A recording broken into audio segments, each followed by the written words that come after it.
Hey, welcome back, everybody. It's another episode of Catholic Cocktails. It's a weekly video production of Salt and Light Catholic Radio in Boise, Idaho.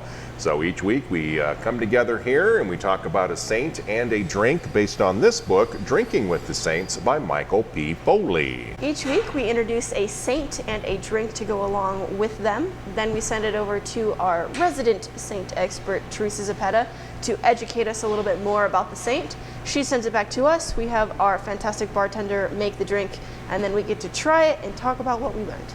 All right, well, this week we are highlighting St. Ambrose, and the cocktail that we chose is called the Honeybee, and we will find out more as to why we chose that particular drink to go along with this particular saint.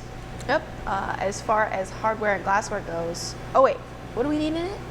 Well, I think we need some alcohol. That's true. All right, everybody, grab some alcohol, throw it on your countertop, and put a glass. Then you're gonna need, voice crack. Then you're gonna need a cocktail glass, ice, shaker, and a strainer. So now we know what we need. We don't know what we're going to, I don't know. We'll Just throw find it out. together, you'll find out. Don't worry about it. St. Ambrose. Let's learn more from Teresa Pray Zepeda. for us. On December 7th, the church raises a glass to St. Ambrose of Milan. He is a bishop and doctor of the church. In fact, he's one of the first 4 doctors of the church. Normally, a saint's feast day falls on the anniversary of their death, but December 7th is not the anniversary of Ambrose's death, but rather the anniversary of his consecration as a bishop. This date is pivotal in the life of Ambrose, as well as the life of the church. Ambrose was born in 340 in Gaul, present-day France, where his father was prefect of the Praetorium. But as an infant, his father died, and his mother took him and the rest of the family back to Rome. Much to the credit of his mother and his sister Marcellina, well, actually, Saint Marcellina, he received a good education, learned the Greek language, and became a good poet and orator. He moved to Milan with his brother, and it was there that the Emperor Valentinian appointed him governor of Liguria and Aemilia. Ambrose had no ambition for any church duties or entering the hierarchy of the church, but God thought otherwise. For it was during this time that the church was divided by the Arian heresy, which denies the divinity of Christ. The Arian bishop of Milan died, and the city was in an uproar as to who should be the next bishop. Ambrose entered the church and gave a speech exhorting the people to choose a bishop in the spirit of peace. During that speech, from somewhere in the crowd, a child's voice rang out, "Ambrose for bishop." The whole crowd took up the chant, and much to Ambrose's surprise and dismay, he was being offered the episcopate. It was surprising because he wasn't even baptized. He tried to persuade those in charge that he wasn't suited for the position, but to no avail. Within a week, he was baptized and consecrated bishop. Although he was wealthy, he gave all his personal property to the poor. He donated his lands and estates to the church, leaving an income for his sister Marcellina. When the Emperor Gratinia died, the Empress Justina approached Ambrose and asked him to persuade the usurper Maximus not to attack her son Valentinian II. Ambrose was able to persuade the usurper Maximus to just claim the lands of Gaul, Spain, and Britain. This is, according to Butler's Lives of the Saints, the first time a Christian priest was called on to intervene in matters of high politics.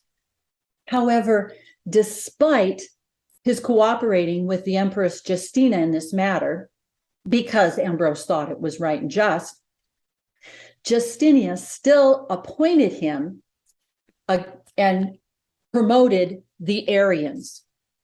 Right before Easter of 383, she convinced her son to demand the Porcian Basilica for the use by the Arians. Ambrose refused. Ambrose described the reason behind his position, saying, "The emperor is in the church, not over it." This man had courage. He even stood up to the Eastern emperor, Theodosius the Great, on at least 2 occasions. The first was when Theodosius demanded that the Christians of Mesopotamia help rebuild the Jewish synagogue. Ambrose sided with the Christians, and in a dramatic fashion, he stopped Mass, saying he would not proceed until Theodosius relented. And the emperor did. Ambrose himself died at the age of 57 on Good Friday, April 4th, 397. Most people are aware that it was through his preaching that St. Augustine came to his conversion. What a lot of people do not know is this story of Ambrose, that when he was an infant, his father witnessed a swarm of bees land on his son's face. And when they flew away, they left a drop of honey. His father took this as a sign to mean that his son, Ambrose, would accomplish great things through his speech. And so, on his feast day, let us toast St. Ambrose, the honey-tongued doctor, with a cocktail we will learn how to make called the honeybee.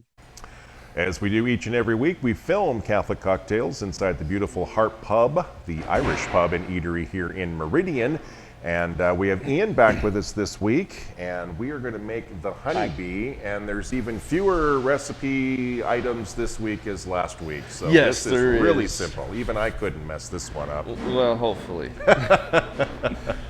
So, what we're going to use, I know it calls for honey, but when you're mixing honey in a drink that has ice and in a shaker especially, it's not going to mix in the drink properly. It's going to be chunks. Yeah, it's going to be all chunky and gloopy and stuff. And so we're going to substitute it out for Baron which is a honey liqueur. It tastes almost spot on to honey. Nice. And then we have our Cruzan rum and our lemon juice. That's it. Okay, well, I'm going to step aside. We're going to watch Ian make the honeybee. All right, so for our honeybee, we're going to get some ice into our shaker.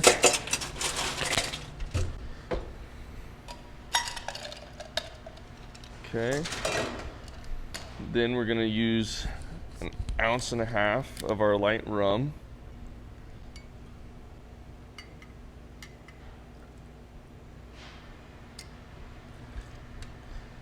Okay. Then we're going to be using 3/4 ounce of lemon juice.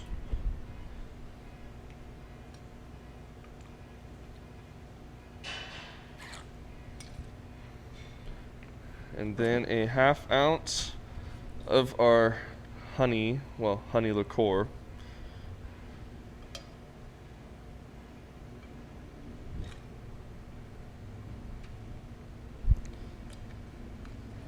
We're going to shake it up.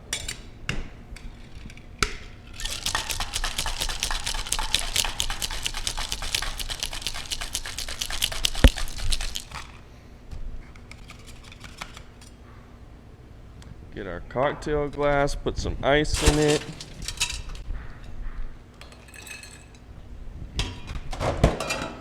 Get our strainer, strain it in.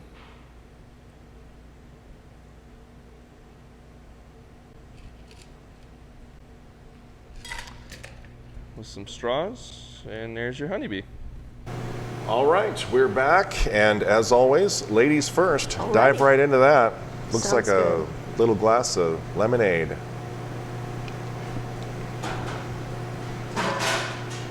It is, but It is lemonade? Like, it's a very syrupy, almost like kind of hazelnutty on the end, if that makes sense.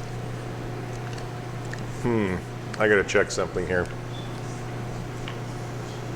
Says he needed to shake it 40 times. Oh, Did I you don't taste even- 40 I- times? no. He did that to us last week too. I didn't keeps bring it up because I skipping- wanted to give him the benefit right, of the doubt. exactly. You got to trust your bartenders Yeah. to do their job. And you don't shake it 40 times, then You- it tastes like garbage. It is very lemony, Very. so there might be some other recipes out there for the honeybee that you might want to try. Unless but you have yeah. a sore throat. Right, I think I would serve that hot with the honey and the lemon. It might Some help cinnamon, soothe, maybe. soothe Yeah. the throat a little bit. So, anyway, what Yeah. are we talking about this week? Oh, St. St. Ambrose. Right. Sorry, I was so thrown by the fact he didn't shake it 40 times. I kind of got off bothering track. me. Yeah.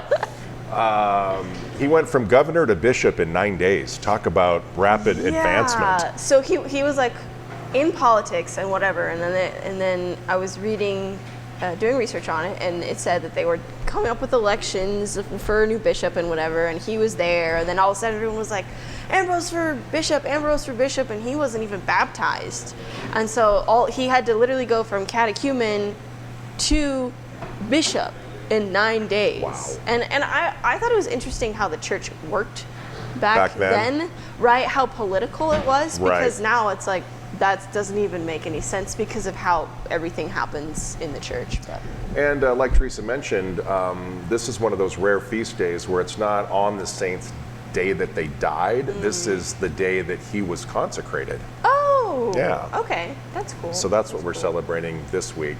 But of course, St. Ambrose, his time was during the Arian heresy. Yeah. And so he was a very staunch defender of the church and actually stood up to some royalty in the process as well. You were talking about politics. Yeah. There was some things going on in the background He there just as well. stood right up to the emperor and the empress, and you know, the empress was really into the Arian heresy, and he told her, he straight up was just like no, and wouldn't allow it and all that kind of stuff. And he must have had some sort of relationship or sway with them, because I would assume that he would have just been beheaded, but he must have He had crossed the line. Yeah. Well.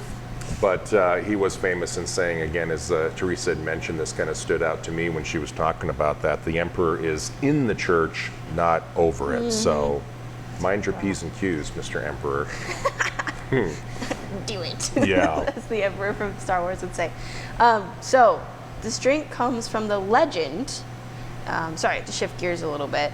But this drink comes from the legend where, as a baby, St. Ambrose had either bees or a whole like swarm of bees or something like that would like crawl in and out of his mouth when he was a baby.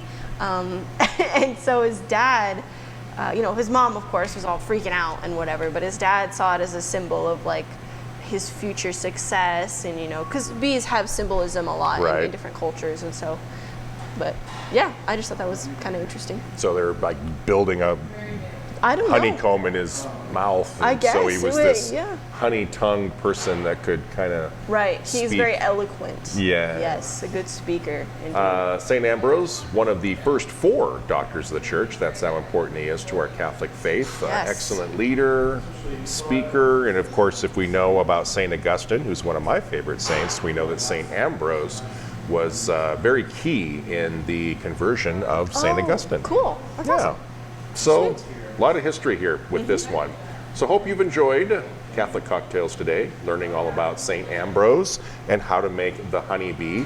Again, if you have your own recipe or you try it and don't like it, maybe you want to make some adjustments, share that in the comments below, and we'll circle back and try your recipe and see if it's... That would be cool. Yeah. Yeah, if you guys have a recipe that you want us to try, we could definitely do an episode or maybe like a montage thing, a little bit longer one. I don't know, that'd be cool. Yeah. As always, we want to thank the fine staff here at the Harp Irish Pub and Eatery for hosting us yet again. Yes. And thank you for joining us for Catholic Cocktails. Again, this is a weekly video production of Salt and Light Catholic Radio. So make sure to subscribe, make sure to leave comments, and to follow Salt and Light Catholic Radio on Instagram, Facebook, and all that kind of good stuff. Next time, during our Holy Happy Hour, we will be learning about St. Lucy and trying the Lucy cocktail. Interesting. I hope there's not an eyeball floating in it. Just kind of just hanging out. Well, until then, St. Ambrose, pray for us. Cheers. Cheers, everyone.